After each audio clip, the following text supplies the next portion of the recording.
Un ejemplo del uso de la brújula es la medición de la orientación de los lados de una poligonal. Aquí daremos algunas referencias generales de las poligonales. Las poligonales se dividen en dos grupos: las poligonales cerradas, las cuales tienen como característica principal que su origen coincide con el punto final o el punto de cierre. Poligonales abiertas, en este caso el origen es diferente al punto de final de la poligonal. Las poligonales abiertas se subdividen en dos grupos: las poligonales abiertas con control u orientación, en las cuales se van a determinar su orientación a partir del norte o del meridiano norte. En este caso lo que estamos determinando básicamente es el azimut o la dirección azimutal de cada uno de los lados de la poligonal. El otro grupo de las poligonales abiertas son las poligonales abiertas sin control, en las cuales se determina o se mide solamente el ángulo interno o externo de los lados de la poligonal. Y a partir de estos ángulos, que también pueden ser cerrados o abiertos, se va graficando la poligonal.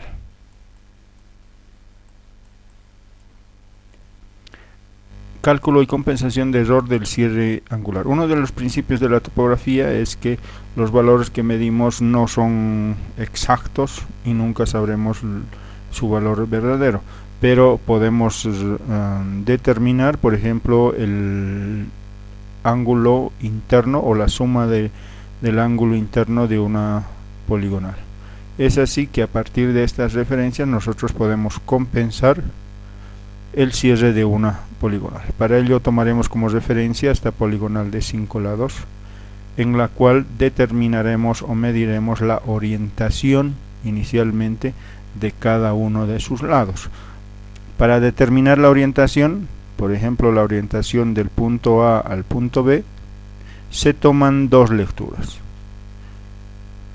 Entonces, si yo quiero determinar la orientación de la línea B, tengo que tener dos lecturas o dos azimuts.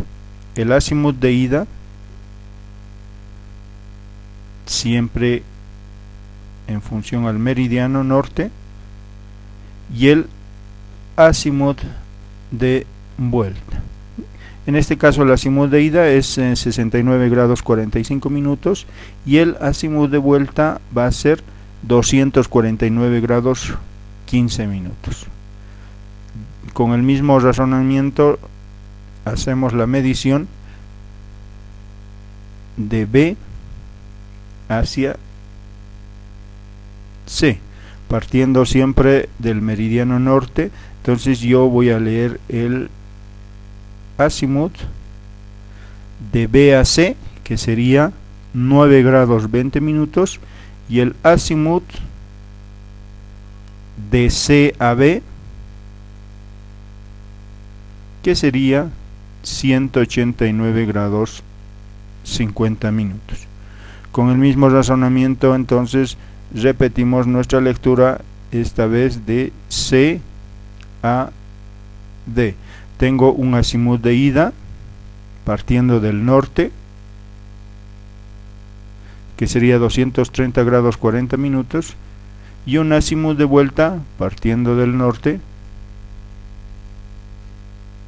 un azimut de vuelta de D a C, que sería 59 grados. Entonces con el mismo razonamiento vamos cerrando la poligonal y eso anotamos en una tabla.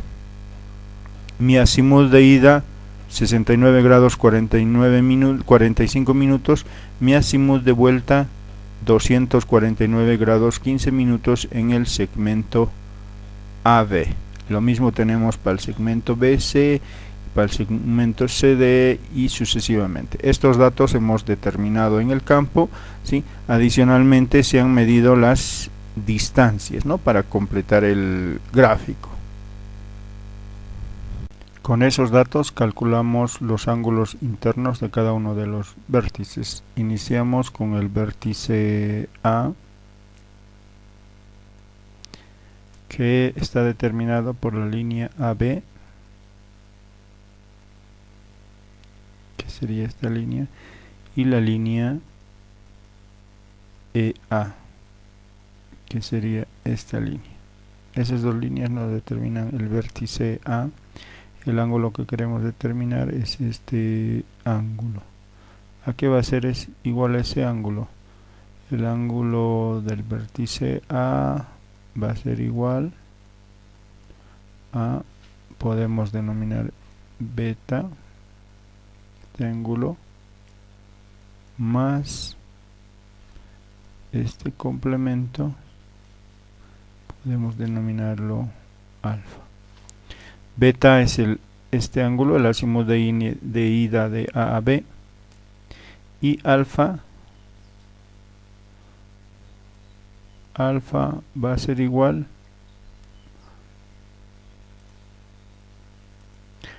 a 360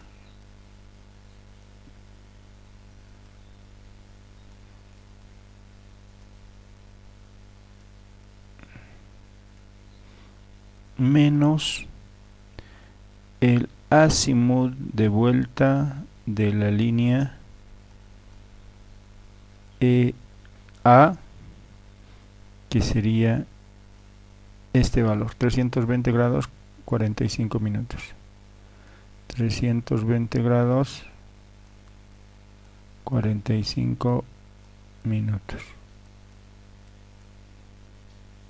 De donde alfa es igual 360 grados menos 320 grados 45 minutos, 39 grados 15 minutos.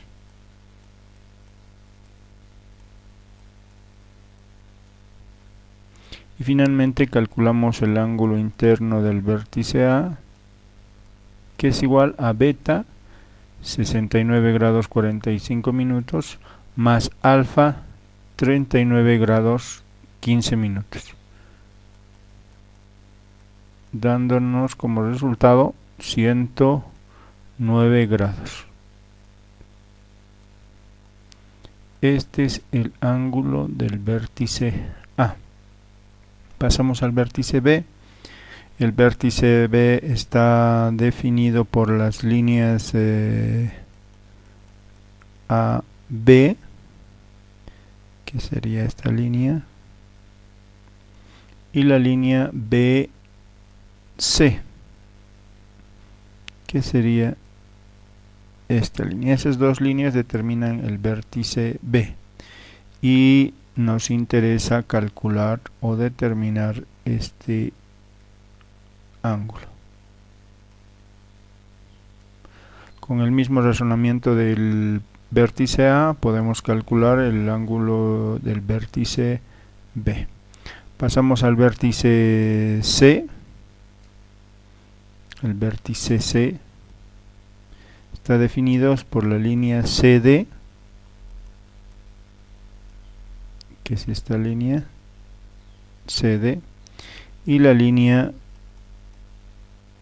BC, que sería esta línea. Las dos líneas nos determinan el vértice C. ¿Y a qué va a ser igual el ángulo del vértice C? El ángulo del vértice C va a ser igual al azimut de ida de la línea CD, el azimut de ida de la línea CD,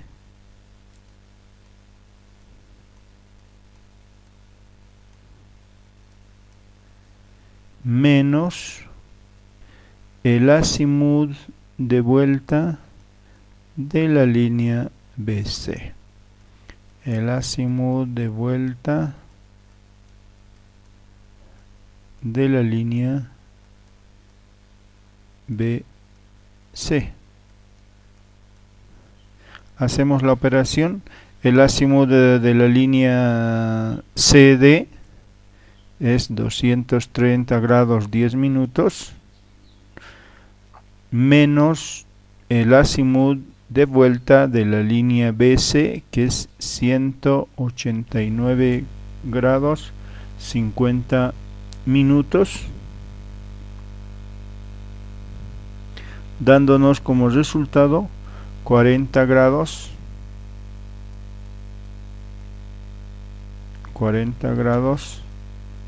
20 minutos. Este es el ángulo del vértice C. Pasamos al vértice D.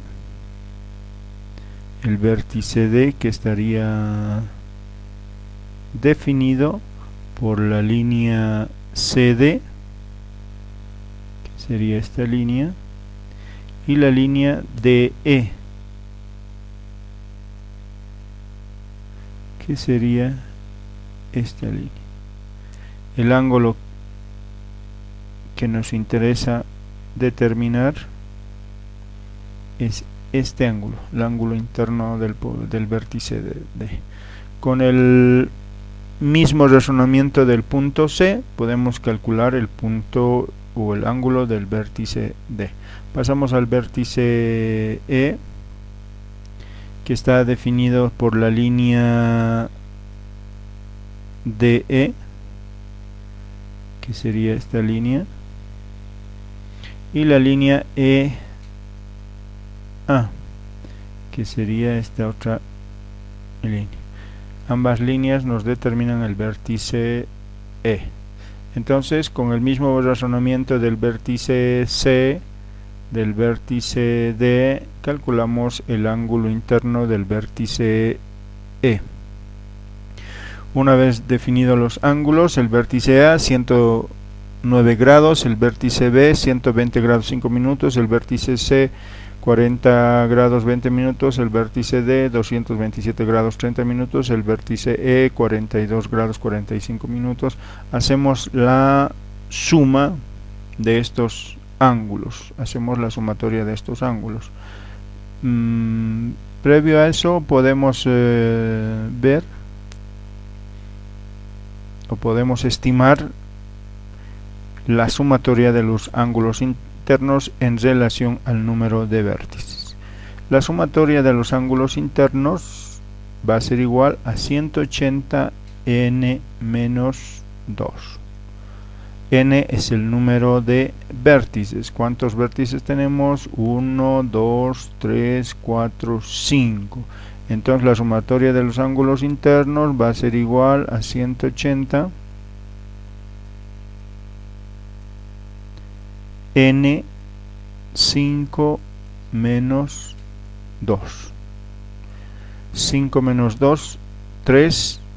3 por 180 va a ser 540. La sumatoria de los ángulos internos tendría que darnos 540. Hacemos la operación y nos determina que la sumatoria de los ángulos internos es 539 grados 40 minutos. Entonces calculamos a partir de estos valores, del valor real y del valor medido, calculamos el error total. El error total, que va a ser igual a la sumatoria de los ángulos internos medidos menos la sumatoria de los ángulos internos reales, o sea que se ha determinado mediante la fórmula. Lo que se ha medido es 539 grados 40 minutos, lo que debería ser es 540 grados y el valor que nos da es menos 0 grados 20 minutos. Por ser negativo tenemos un error por defecto. Este es nuestro error total. A partir del error total, calculamos el error unitario. El error unitario va a ser igual al error total sobre el número de mediciones. El error total es 0 grados 20 minutos dividido entre n.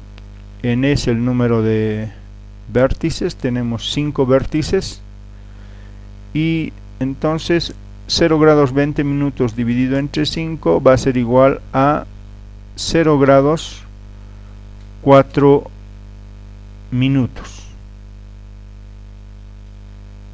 este va a ser nuestro error unitario, y es este valor el que nosotros debemos incorporar.